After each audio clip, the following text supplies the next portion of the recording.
the formation of pyranose structure from glucose leads to formation of diastereomers called, ये तो मैंने बोल दिया था, pyranose का जो होगा आपका अल्फा बीटा एनोमर्स होता है, तो B will be correct answer. ठीक है, देन देखो सिलेक्ट, एक सेकंड आ रहा है ना, 5 सेकंड, हाँ चलो आ रहा है, क्या होता है पता नहीं। Select of the correct options regarding cis and trans type of geometrical isomers. Cis and trans. Trans isomer more stable than. अच्छा क्या पूछे? Select the correct options. Okay. Trans isomer is more stable than cis isomer. Yes, that's correct. क्योंकि melting point भी इसका ज़्यादा होता है. Sorry.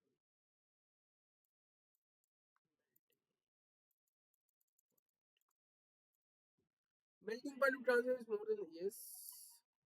Cis isomer are less soluble as compared to trans isomer. Less soluble, why? More soluble होगा ना, तो melting point कम है तो मोर सोल्यूबल होगा। cis isomer has higher boiling point than trans, yes this is also correct, pq is correct answer and pq is, yes r is false, e will be correct answer, e is the correct answer। ठीक है, the impact name of the following compound, क्या पूछा है देखो, impact name of the following compound, तो CH3 C double bond CH2, अच्छा यहाँ पर आपको देखना है कि देखो EZ नॉमेनक्लेचर, तो हाई प्रायोरिटी ग्रुप ये Cl है तो इसको मैं H लिख दिया, यहाँ पर I है इसको मैं लिख दिया। ऑपोजिट साइड तो क्या होता है, एनिमी E आ जाएगा ना, E होगा।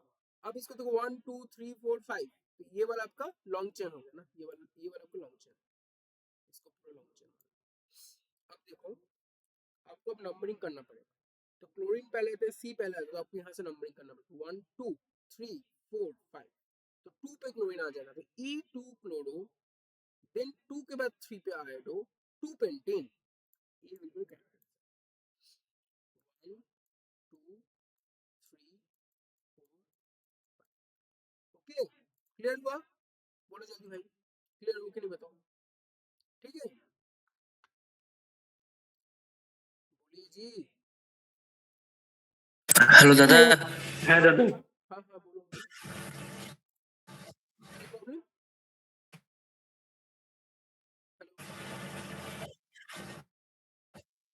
দাদা বলছি যে ওটা পেন 2 ইন হতো না? पेन 2 इन, आयोडो 2, यही तो है 2 pentene, pent 2 ene, yes that can be answer, but ये भी हो सकता है 3 आयोडो 2 पेंटेन भी हो सकता है, ये एकदम एक साथ बोल रहा है ना, 2 पेंटेन 2 पे डबल बॉन्डेड है, ये भी हो सकता है, पेंट 2 इन भी हो सकता है, पेंट 2 इन भी हो सकता है। আচ্ছা দাদা ঠিক আছে। मतलब इसमें क्या बोले, इसमें बोले कि डबल बॉन्ड जो है वो 2 नंबर पे है, पेंट 2 में इन है, तो इसको एक साथ बता दिया 2 पेंटेन। ओके,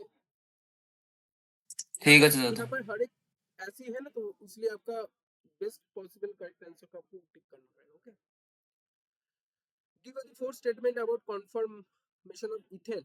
ओके, स्टेबल, सबको पता है ना स्टैगर्ड ज्यादा स्टेबल होता है एक्लिप्स से, तो फर्स्ट तो सही है। Dihedral angle of eclipse form of ethane is 0 degree, क्या होता है 0 डिग्री होता है एक्लिप्स में? है दादा, एक्लिप्स होले तो 0 डिग्री হয়, क्योंकि 60 में स्टैगर्ड हो जाता है, फिर से 60 स्टैगर्ड, ये भी सही है।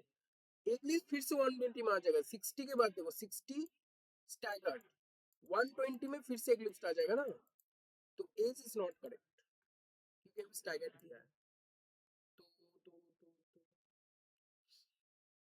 PQ और भी करेक्ट बी হবে দাদা। बी हो। Which of the following heterocyclic compound is derived from benzene by replacing the C double bond C bond with a heteroatom possessing a lone pair of electrons? Which of the following heterocyclic compound is derived from benzene by replacing one C double bond C? अच्छा अच्छा अच्छा, benzene बोल रहा है जिसमें एक C double bond C को हटा के उसमें कोई भी lone pair of electrons they दिया है, हेटेरोएटम जो कि लोन पेयर ऑफ इलेक्ट्रॉन्स। अच्छा एक बोला ना तो पाइरीडीन आंसर हो जाएगा, पाइराजोल इज 5 मेंबर, पीरियडिन হবে दादा। कैसे 2 बोला है क्या? बोल रहे हैं ना দাদা বললাম পিরিডিন হবে pyridine. pyridine, right? Pyridine, not pyrimidine. Pyrimidine for two, अगर two होता तो then pyrimidine. Pyrazine नहीं होगा भाई। अगर pyrazine होगा तो क्या होना चाहिए? Pyrazine और pyrimidine more or less same ही होगा। दो नाइट्रोजन अगर ऑपोजिट फेसिंग कर रहे हैं तो pyrazine, 1 1 3 पे तो pyrimidine। ओके, pyrazine और pyrimidine दोनों अनसैचुरेटेड है, ठीक है। pyrazine is 5 member, pyridine will be correct answer, ठीक है। Which of the following is used as an indicator in titration of weak acid and strong base? Strong base यानी कि base की तरफ ज्यादा खाली होगा तो ऑब्वियसली फिनॉल, फिनॉल्फथैलीन, फिनॉल्फथैलीन, ठीक है। लेकिन कोई भी स्ट्रॉन्ग बेस में तो नहीं है, ये भी नहीं है, ये भी नहीं है, बस यही है, तो D will be correct answer, ठीक है। मीन आइडिनियन बताओ, ये तो इजी क्वेश्चन है, अमीनो एसिड के लिए होता है, वो भी लिख लो अल्फा अमीनो एसिड के लिए, ठीक है, ये भी लिख लेना alpha amino acid, alpha amino acid. Removal of single electron from A molecule result in the formation of, एक सिंगल इलेक्ट्रॉन को रिमूव करने में मॉलिक्यूल जो आता है उसका क्या फॉर्म करता है? एक सिंगल इलेक्ट्रॉन यानी कि क्या बनेगा? मॉलिक्यूलर आयन बनेगा। यानी कि आपका एम था जिसमें हम इलेक्ट्रॉन को बॉम्बार्ड किए तो क्या बना? एम पॉजिटिव और रेडिकल बनेगा और दो इलेक्ट्रॉन निकलेगा, मतलब एक इलेक्ट्रॉन जो आया था वो तो निकलेगा, उसके साथ यहाँ से एक इलेक्ट्रॉन लेके निकल जाएगा, that's a two electron will remove, मतलब will come from this particular parent ion, तो यहाँ पे मॉलिक्यूलर आयन का जनरेशन होगा, ठीक है। C will be correct answer. The number of peaks shown by diethyl ether in NMR spectrum, तो लिख लो, स्ट्रक्चर ड्रॉ करो, CH3 CH2 CH2 CH3। अब देखो किसका एनवायरनमेंट सेम है, यहाँ पर CH3 और यहाँ पर CH3 का दोनों एनवायरनमेंट सेम है क्योंकि दोनों ही CH2 से बॉन्डेड है। यहाँ पर एक सिंगल पीक आएगा, देन इसका CH2 इसका CH2 सेम क्योंकि लेफ्ट में CH3 राइट में O, लेफ्ट में राइट में CH3 लेफ्ट में O, सेम हो गया ना, तो यहाँ पर क्या होगा? B, ओके, तो दो सिग्नल आएगा, डबलेट, ओके। দাদা अच्छा वन सेकंड, দাদা डबलेट नहीं বলছি होगा, डबलेट नहीं होगा, डबलेट नहीं होगा, मैं डबलेट गलत बता गया। नंबर ऑफ पिक्स 2 होगा, यहाँ पर डबलेट सिंगलेट का क्या होगा? देखो यहाँ पर अगर इसका हम देखेंगे तो ट्रिपलेट क्योंकि 2+1, और इसका देखेंगे तो क्वार्टेट 3+1, ओके, मतलब स्प्लिटिंग ऑफ सिग्नल ट्रिपलेट और क्वार्टेट होगा, बट नंबर ऑफ पिक्स 2 आएगा, यहाँ पे नंबर ऑफ पिक्स पूछा है ना 2, ओके। बोलो क्या पूछ रहे हैं? হ্যাঁ দাদা বলছি যে যদি এরকম তোমার সিমিলার গ্রুপস যদি রিপিট থাকে যেরকম এটাতে আছে ওটার আমি একটা সিঙ্গেল পিক ধরবো তাই তো?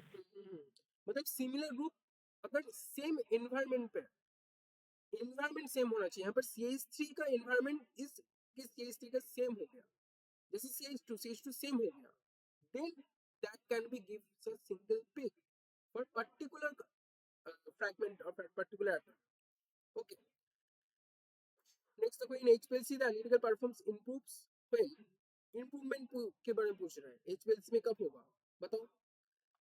जब भी आपको इंप्रूवमेंट पूछेगा कोई भी क्रोमेटोग्राफी टेक्निक्स में, हमेशा पार्टिकल साइज जो होगा उसको रिड्यूस कर दो, ओके, पार्टिकल डायमीटर को रिड्यूस कर दो, बस D will be correct answer. समझ आया कि नहीं बताओ? सारे क्वेश्चन हो गए, समझ आया कि नहीं बताओ? बताओ जल्दी बताओ, फास्ट फास्ट जल्दी बोलो भाई। হ্যাঁ দাদা। रिकॉर्डिंग तो चल रहा है ना? रिकॉर्डिंग नहीं चलेगी तो क्या? Next test number 8, which of the following buffer solution, रुको मैं पूछूंगा, रुको, ये वाला क्वेश्चन बहुत लोग गलत किया, इससे पूछा गया है शायरी, what is the how we can determine a buffer solution, how we can prepare a buffer solution, बताओ कैसे बनाते हैं बफर सॉल्यूशन, फिर शायद बताना अगर सॉल्यूशन नहीं हो पाए, how we can prepare buffer solution,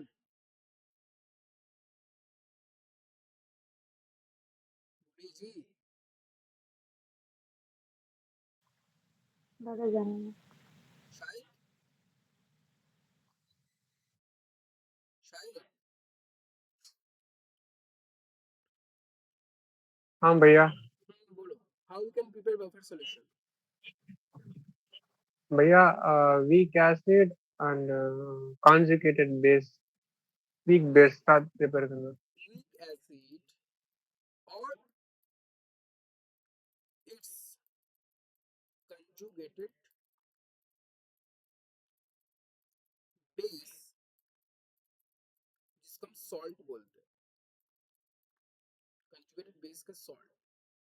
okay. अब देखो वीक एसिड कौन है? यहाँ पर स्ट्रॉन्ग एसिड हो गया. इसके साथ तो ये तो इसका कंजुगेट बेस भी नहीं है. ये वाला देखो, ये क्या? कुछ नहीं है. सॉल्ट फॉर्मेशन हुआ नहीं हुआ? ये तो छोड़ ही दो भाई, ये तो अलग ही हो गया. तो इसको देखो CH3COOH. ओके CH3 हमेशा मैं एक दिखा देता हूँ. CH3COOH एक एसिड है, वीक एसिड है. अब जब ये एसिडिक कैरेक्टर शो करे तो क्या होगा? H प्लस डोनेट करेगा, देखा ना? H प्लस डोनेट करेगा तो क्या बनेगा? CH3COO minus. अब ये आपका कॉन्जुगेट बेस हो गया. अब इसका सॉल्ट फॉर्म होगा किससे होगा? NaCl से. कर लो तो CH3COO ये वाला पार्ट और ये वाला पार्ट दोनों आपका सॉल्ट फॉर्म किया. That is your correct answer. Okay deal with correct answer. Which is example of aprotic solvent. Aprotic का मतलब क्या है? यानी कि उसके पास जो हाइड्रोजन है that can't donated, that can't be donated, वो डोनेट नहीं हो पाए. That's why this is aprotic. Proton donation या फिर proton generation ability is not there. Okay. एक आपको होता है प्रोटिक सॉल्वेंट, एक होता है एप्रोटिक सॉल्वेंट. प्रोटिक मतलब प्रोटॉन डोनेशन कर पाए, एप्रोटिक मतलब नहीं रोक कर पाए. एच टच में कर पाएगा, केओएच कर पाएगा, CH3COOH भी कर पाएगा, लेकिन बेंजीन नहीं कर पाएगा भाई. तो benzene will be correct answer. ठीक है. Which of the following indicator is used in complexometric titration? complexometric पूछा है. देखो क्रिस्टल वैल्यू किस में यूज होता है बताओ? क्रिस्टल वैल्यू किस में यूज होता है? बोलो. क्रिस्टल वैल्यू किस में यूज होता है? दादा एसिड बेस तक. Acid base.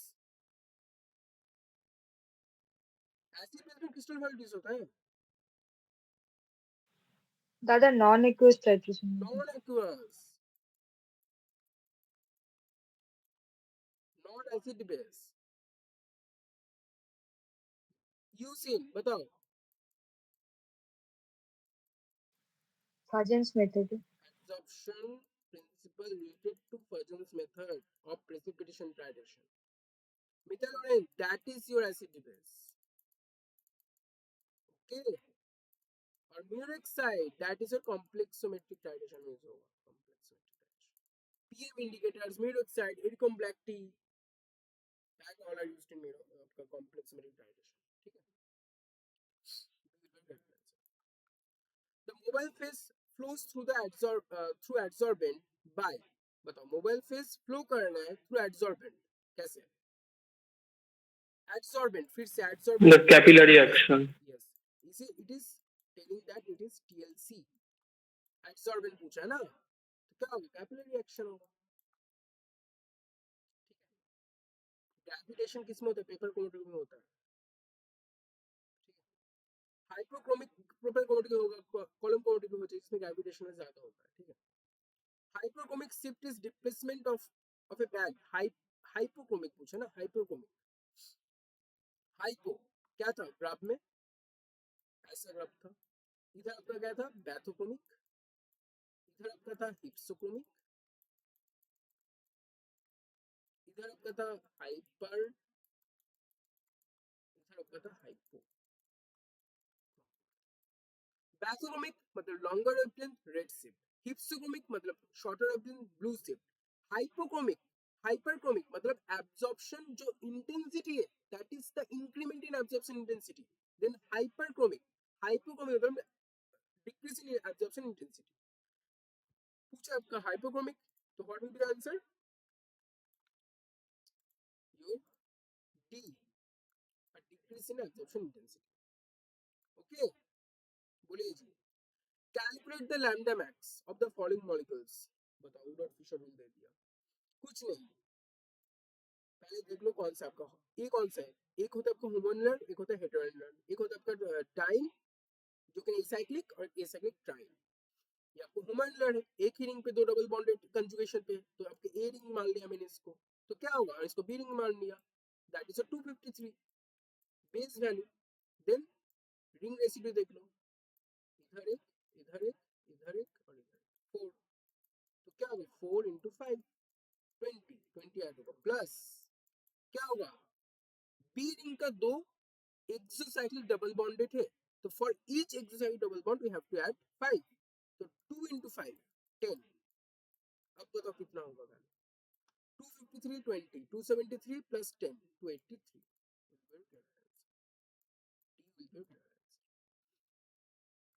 ठीक है क्लियर बोलिए क्लियर हुआ হ্যাঁ দাদা। ये क्या दिया है देखो which is the decreasing order acid, फिर से एसिड का डिक्रीजिंग ऑर्डर पूछा है, मतलब फिर से लार्ज से आपको स्मॉल में जाना है। इन द फॉलोइंग कंपाउंड्स देखो CCl3 माइनस आई है, यहाँ पर माइनस आई माइनस एम है, यहाँ पर CF3CH2OH, इधर पर CH3CH2OH। ओके तो सबसे सबसे पीछे तो आएगा आपको 1। अब देखो 1 किसमें सबसे पीछे है भाई, एक ही में है, 4 will be correct answer. am I या right? डी हो। एक बस एक आप पता करो, एक कोई एक पीछे है, जो सबसे पीछे तो 1 आएगा, 1 आ गया, ये भी नहीं होगा, ये भी नहीं होगा, ये भी नहीं होगा। अब सबसे पहले कौन आएगा, फिर से NO2 3 आएगा, माइनस है माइनस एम है, देन आपको 2 आएगा CF3, क्योंकि if ClBrI if is more electronegative than Cl, that's why if comes second, then your CCl3 third। Okay फिर कल बाहर आएगा ऑटो fluorine chlorine bromine iodine. Okay clear हुआ, that T will be the correct answer। Okay which of the following statement is wrong, बताओ wrong कौन है। a tertiary free D हो। radical is more stable than होगा ना, than a secondary free radical more stable, yes obviously, क्योंकि electron की डिफिनेंसी है, जितना ज्यादा आपका प्लस आई ग्रुप से घिरा रहेगा उतना ज्यादा डोनेशन होगा of electrons, that make the stabilisation, that's improve the stabilisation, increase the stabilisation for radicals free radicals. a secondary radical is more stable than, obviously it's a secondary ज्यादा। a tertiary carbon more stable than, obviously कार्बोकेटन मतलब electron की deficiency, that's a कार्बोकेटन in case of कार्बोकेटन tertiary will get more stability, but in case of carbon and there is electron rich in carbon, तो हम लोग को primary वाला ज्यादा stable होगा। अब प्राइमरी कार्बोकेटन इज मोस्ट, नहीं नहीं भाई डी नहीं होगा, D is the correct answer because it is wrong, it is wrong. यूपेक नहीं हुआ तो बहुत इजी क्वेश्चन था ये वाला, कुछ नहीं करना था आपको, बस देखो दोनों तरफ दो दो है, तो 2 2 2 4 हो गया, 1 2 3 4 5 6 हेक्सेन लिख दो, और अगर 2 2 दोनों तरफ 2 है और बीच में 0, तो बाईसाइक्लो 220 हेक्सेन होगा। बाईसाइक्लो इधर 1 इधर 1 और इधर 2 इधर भी 1 इधर भी 2, तो 2.2 बीच में 0 है, तो 0 total number of carbon hexane है, तो हेक्सेन कर दो, तो 220 hexane, D will be correct answer. Which among this is not associated with aliphatic compounds, बताओ कौन एलिफैटिक कंपाउंड से एसोसिएटेड नहीं है। कॉन्टेन स्टेट चेंज ऑब्वियसली होता है, they contain 4n plus 2 pi electrons, that is the characteristic of aromatic compound, so that is not aliphatic, not aliphatic, so B will be correct answer। contain branch हो सकता है, branch भी हो सकता है, तो ये वाला नहीं होगा, ये वाला नहीं होगा। has appropriate number of H atoms in function, obviously ये भी नहीं होगा आंसर, तो B will be correct answer। any problem from these questions, anybody if you have any problem দাদা please say। বাফারের ইয়েটা हाँ আবার हाँ একটু বলে और দাও एक না, বাফারের যে কোশ্চেনটা বললে না, हाँ বাফারের যে কোশ্চেনটা ছিল ওটার একবার একটু বলে দাও না। कौन सा বাফারের যেটা ছিল। buffer, okay buffer बफर कुछ नहीं है, buffer is your week acid और वीक बेस। इसके साथ हम जब इसका मतलब दैट इज मान के चले ए और बी, एक ए है दैट इज वीक एसिड और बी है इज वीक बेस। अगर फॉर ए वीक एसिड और for B weak base, if we make the reaction between for a weak acid with its conjugated base or salt, for weak base which is B, if we make reaction between weak base of and its conjugate acid or salt, यानी कि मैं बोल रहा हूँ कि इस weak acid का इसके कंजुगेट बेस के सॉल्ट के साथ जब रिएक्शन होगा that will make buffer solution. अगर वीक बेस है तो इसके कंजुगेट एसिड के साथ इसके जो कंजुगेट एसिड होगा उसका सॉल्ट के साथ अगर रिएक्शन होगा then that is your buffer solution. Okay, clear हुआ? बोलो, क्लियर? हाँ दादा। Any problem? Please share, if you have any problem you can share, जल्दी बोलो भाई। না দাদা, বুঝতে পেরেছি। नो प्रॉब्लम ना, फिर मैं इसका रिकॉर्डिंग ऑफ कर रहा हूँ।